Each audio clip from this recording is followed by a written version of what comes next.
क्या अच्छी तकरीर थी, वही इंसान था, वही इंसान था, वो आदमी था कब्रिस्तान में, मुझे पता नहीं। वो ढूंढ रहे कौन दाढ़ी टोपी वाला कब्रिस्तान में क्या कर रहे।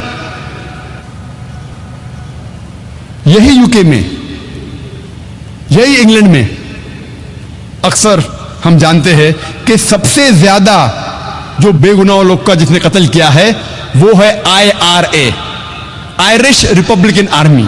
ये आयरिश रिपब्लिकन आर्मी, ये आर्मी है, ये खुसूसन कैथलिक्स है।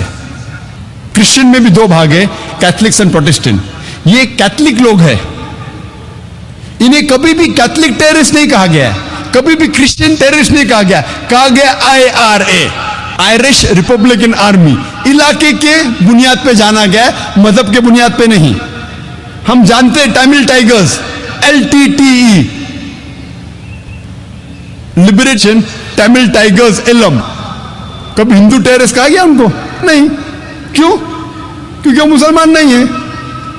उल्फा असम में, united liberation front of Assam, खुसूसन एक ऐसा ऑर्गेनाइजेशन है, टेररिस्ट ऑर्गेनाइजेशन, जो खुसूसन मुसलमान का कत्ल करता है। उसे कभी भी हिंदू टेररिस्ट नहीं कहा गया। क्यों? लेकिन मुसलमान पकड़ा जाता है, उसे कहा जाता है मुस्लिम टेररिस्ट। क्यों? वाई दी डबल स्टैंडर्ड्स? वाई? और तफसील आप अगर जानना चाहते तो मैं तकरीर सुनिए, is terrorism a Muslim monopoly, जो 2 साल पहले मैंने दी थी सन मुकराद हॉल में, और 1 महीने पहले जो उर्दू में दी थी। क्या आतंकवाद मुसलमानों की विरासत है? उसमें डिटेल में इसका जिक्र किया हूं मैंने, वक्त की कमी होने की वजह से सिर्फ चंद बातें और कहूंगा।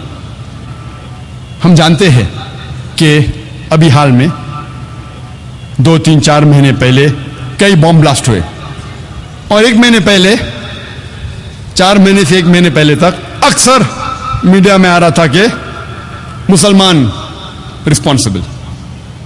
और हम जानते हैं कि यूएसए में भी, यूएसए में जो बॉम्ब ब्लास्ट हुआ था 1995 में 16 अप्रैल को, ओक्लाहोमा बॉम्बिंग, जो सबसे बड़ा बॉम्ब ब्लास्ट हुआ था उस वक्त, जहां 166 लोग का कत्ल होता है, उसमें हेडलाइंस आता है middle east conspiracy, middle east conspiracy, middle east conspiracy. लगातार हर रोज कई हफ्तों बाद जब पता चलता है कि ये तो अमेरिकन लोग ने किया था, टॉम एंड टेरी, एक बार न्यूज में आता है, फिनिश, न्यूज के बाद गायब।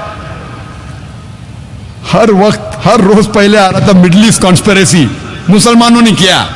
जब पता चलता है गैर मुसलमानों ने किया, एक बार आता है, फिर न्यूज गायब।